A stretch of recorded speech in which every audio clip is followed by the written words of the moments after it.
निलेश चव्हाण बाबतची धक्कादायक माहिती न्यूज 18 लोकमतच्या हाती। वैष्णवीची सासू लता हगवणे आणि करिश्मा हगवणेचे मोबाईल तिजोरीमध्ये ठेवल्याची माहिती।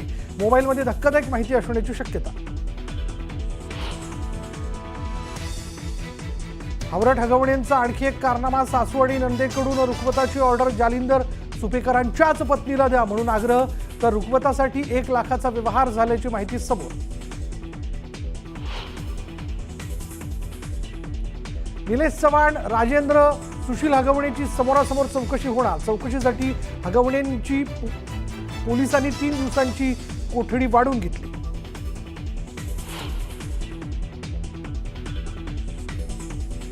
हिंदी ही मुंबईची बोलीभाषा बनली आहे। हिंदी भाषा म्हणजे आमची लाडकी बहीण। मंत्री प्रताप सरनाईकांच्या वक्तव्याने नव्या वादाला तोंड फुटण्याची शक्यता।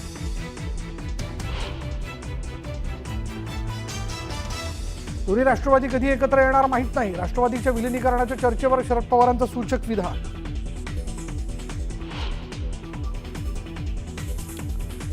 कल्याणमध्ये ठाकरेंच्या शिवसेनेचे आणि मनसे कार्यकर्ते एकत्र। पलावा पुलाच्या रखडलेल्या कामासंदर्भात एकत्र आंदोलन करत सरकारला विचारला जाब। 300व्या जयंतीच्या निमित्तानं पंतप्रधान नरेंद्र मोदींकडून अहिल्यादेवी होळकरांना अभिवादन, तर मोदींच्या हस्ते भोपाळमध्ये अहिल्यादेवींच्या टपाल तिकिटांचं आणि नाण्याचं अनावरण।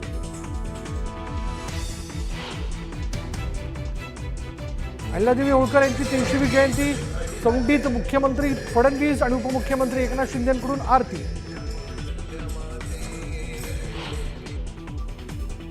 ठाणे एलिव्हेटेड रोड आणि टनेल प्रोजेक्टला ब्रेक, सार्वजनिक हिताचं कारण देत सुप्रीम कोर्टाकडून दोन्ही प्रकल्पांचं कंत्राट रद्द। 14,000 कोटींच्या निविदा प्रक्रियेत अनियमिततेचा आरोप।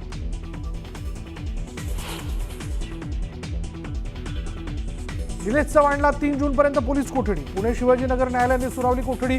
निलेशवर वैष्णवीच्या बाळाची हेळसांड केल्याचा आरोप।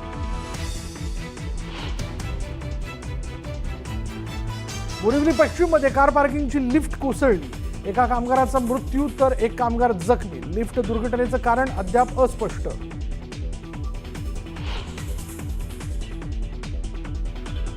चिपी विमानतळावरून 11 जूनपासून हैदराबाद बंगळुरू विमानसेवा होणार सुरू। फ्लाय 91 कंपनीकडून बुकिंग सुविधा सुरू।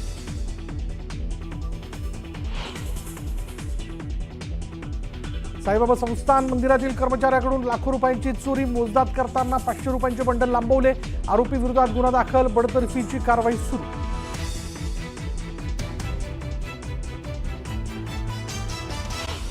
पोलिसांकडे अतिशय धक्कादायक माहिती उपलब्ध झाली आहे। निलेश चव्हाण यानं वैष्णवीची सासू लता हगवणे त्याचबरोबर नणंद करिश्मा हगवणे यांचे मोबाईल आपल्या तिजोरीमध्ये लॉक करून ठेवले असल्याची माहिती पोलिसांच्या आत्तापर्यंतच्या चौकशीत उपलब्ध झाली। या दोन्ही मोबाईलमध्ये वैष्णवीच्या संदर्भातील माहिती असण्याची शक्यता आहे आणि त्याचबरोबर वैष्णवीच्या आत्महत्येच्या दिवशी कोणते आरोपी एकमेकांच्या संपर्कात होते याची देखील माहिती मिळण्याची शक्यता आहे। निलेश चव्हाणच्या घरी जाऊन पिंपरी चिंचवड पोलीस हे दोन्ही मोबाईल हस्तगत करण्याची शक्यता आहे। या मोबाईलमध्ये मिळालेला डेटा या सगळ्या प्रकरणाची व्याप्ती किती मोठी आहे हे सांगण्यासाठी पुरेशी असल्यामुळे दोन्ही मोबाईल पिंपरी चिंचवड पोलीस जप्त करतील।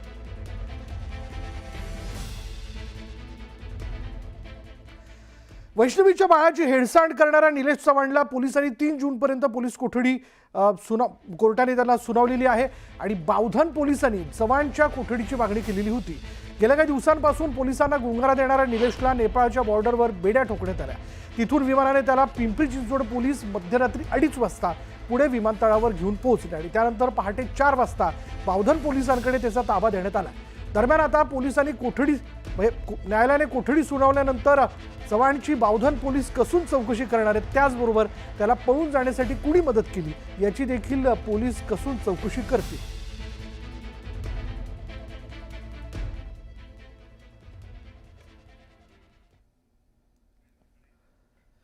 आणि पुढली बातमी अशी आहे की बहुचर्चित ठाणे एलिव्हेटेड रोड आणि टनल प्रोजेक्टला पुन्हा एकदा ब्रेक लागला आणि या प्रकल्पाचं कंत्राट रद्द करण्याचा आदेश सुप्रीम कोर्टाने दिला।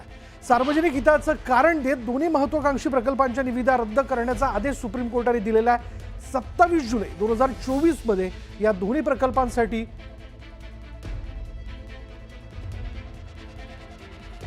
27 जुलै 2024 मध्ये या दोन्ही प्रकल्पांसाठी 14,000 कोटींच्या निविदा काढण्यात आल्या होत्या। मात्र निविदा प्रक्रियेत अनियमितता झाल्याच्या आरोपांवरून हे प्रकरण कोर्टात गेलं होतं। दरम्यान एका मोठ्या कंपनीने आर्थिक निविदेत बाजी मारल्यानं त्या कंपनीला कंत्राट दिलं जाणार होतं. मात्र स्पर्धक कंपनीने याचिका दाखल केल्यामुळं प्रकरण आधी हायकोर्ट आणि मग सुप्रीम कोर्टात गेलं. सुप्रीम कोर्टाने या निविदा रद्दबातल केलेल्या आहेत. त्यामुळे आता नव्यानं या संदर्भातली निविदा प्रक्रिया सुरू करण्यात येणार आहे. मात्र आता उपमुख्यमंत्री एकनाथ शिंदे यांच्या महत्त्वाकांक्षी प्रकल्पांना ब्रेक लागल्यानं राजकीय वर्तुळातही याचे पडसाद उमटण्याची दाट शक्यता आहे. सार्वजनिक हितापेक्षाही प्रचंड भ्रष्टाचार, 3000 कोटी रुपये ऑन. विचार करा, या महाराष्ट्रातल्या भ्रष्टाचाराचा रेट किती आहे. तर एका प्रोजेक्टमध्ये संबंधित सरकार किंवा संबंधित खात्याचे मंत्री हे 3000 कोटी रुपये जास्त घेणार होते. 3000 कोटी रुपये आकडा लक्षात घ्या. 3000 रुपये नाहीत किंवा 300 रुपये नाहीत किंवा 3 लाख रुपये नाहीत. 3000 कोटी रुपये एका प्रोजेक्टमध्ये जो मंत्री, त्या खात्याचा मंत्री मिळवतो, ही महाराष्ट्राची लूट. आणि त्या अशा हजारो कोटीतून निवडणूक मागच्या याच्यात लढली गेली. कोर्टाने शिंदेसाहेबाच्या काळामध्ये जे काही टेंडर झाले त्यांना स्थगिती दिलेली आहे. स्थगिती याचा अर्थ रद्द झाला असं म्हणता येणार नाही. ज्या काही त्यांच्या शंका कुशंका असतील निश्चित कोर्टासमोर सादर केल्या जातील आणि जर त्याच्यामध्ये काही त्रुटी असतील तर त्याचा रिटेंडर केले जातील. परंतु त्याच्यामुळं प्रकल्प रद्द झाला असं म्हणणं चुकीचं आहे. राज्यभर गाजत असलेल्या धुळ्यातील गुलमोहर शासकीय विश्रामगृहातील खोली क्रमांक 102 मध्ये तब्बल 1,84,84,00,000 रुपयांची रोकड सापडली होती. या प्रकरणी धुळे शहर पोलीस ठाण्यामध्ये 9 दिवसांनंतर कलम 124 प्रमाणे गुन्हा दाखल करण्यात आला आणि आता विश्रामगृहाच्या खोलीत तब्बल 1,84,00,000 रुपयांची रोकड सापडली असताना मुंबई पोलीस कायदा कलम 124 प्रमाणे गुन्हा दाखल करणं म्हणजे हे प्रकरण दडपून टाकण्याचा प्रयत्न असल्याचा आरोप गोटे यांनी केला. या प्रकरणी भारतीय न्याय संहिताप्रमाणे लाचलुचपत कायदा कलम 170 तसंच संघटित गुन्हेगारी, खंडणी गोळा करणं, पुरावा नष्ट करणं तसंच मनी लॉन्ड्रिंगनुसार गुन्हा दाखल केला पाहिजे अशी मागणी माजी आमदार अनिल गोटे यांनी यावेळी केली. याचा अर्थ काय समजायचा. 1,84,84,200 रुपये बेहिशोबी सापडल्यानंतर तुम्ही हा गुन्हा दाखल करता.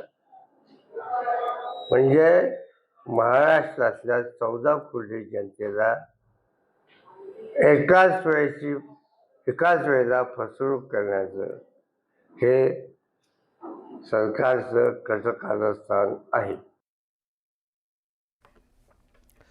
बातमी जालन्यातील अंबड घनसावंगी तालुक्यातून वाहणारी गोदावरी नदी उन्हाळ्यात कोरडी पडली होती. गोदावरी कोरडी पडल्यानं नदीकाठच्या गावांमध्ये देखील पाणी टंचाई निर्माण झाली होती. गेल्या 15 दिवसांपासून छत्रपती संभाजीनगर आणि जालना जिल्ह्यात झालेल्या मुसळधार अवकाळी पावसामुळे हीच कोरडी पडलेली गोदावरी नदी आता दुथडी भरून वाहते. गोदावरी दुथडी भरून वाहतानाचे ड्रोन व्हिडिओ समोर आलेले आहेत. आता ही नदी अवकाळी पावसामुळे गच्च भरून वाहू लागल्यानं नदीचं भरगच्च पात्र जलमय झालंय.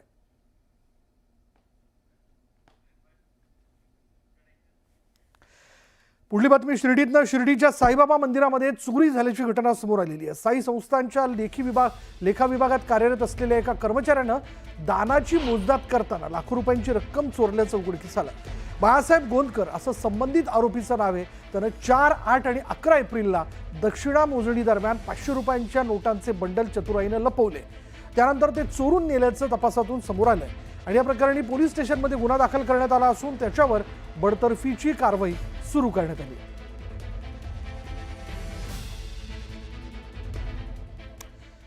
धाराशिव जिल्ह्यात पावसाचा जोर पाहायला मिळतोय. त्यामुळे मे महिन्यातच नळदुर्ग किल्ल्यातील मादी धबधबा कोसळतोय. दरवर्षी सप्टेंबर किंवा ऑक्टोबरमध्ये बोरी धरण ओव्हरफ्लो झाल्यानंतर नर मादी धबधबा कोसळतो. मात्र यंदा मे महिन्यातच जोरदार पाऊस झाल्यानं बोरी धरणाच्या पातळीत वाढ झाली असून त्याचंच पाणी किल्ल्यामध्ये येतं आणि त्यामुळे मादी धबधबा हा प्रवाहित होतो.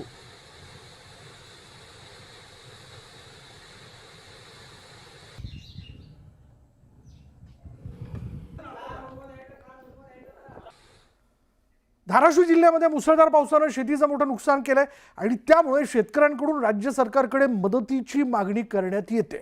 तर तुळजापूरचे भाजप आमदार राणा जगजितसिंह पाटील यांनी नुकसानग्रस्त भागाची पाहणी केली. तसंच नुकसानग्रस्त भागाचे पंचनामे करून घ्या, अधिकाऱ्यांनी नाही ऐकलं तर मला सांगा, असं आवाहन राणा जगजितसिंह पाटील यांनी केलं.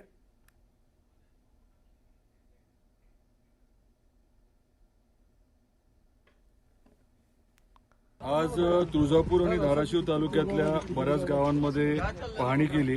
ही जी काही अतिवृष्टी बऱ्याच दिवसापासून चालू आहे त्याच्यामुळे प्रचंड नुकसान झालेलं आहे शेतीचं. अगदी फळबागांचं सुद्धा मोठं नुकसान झालेलं दिसतंय. आपल्या मागेच एक पपईची बाग आहे, प्रचंड नुकसान झालंय.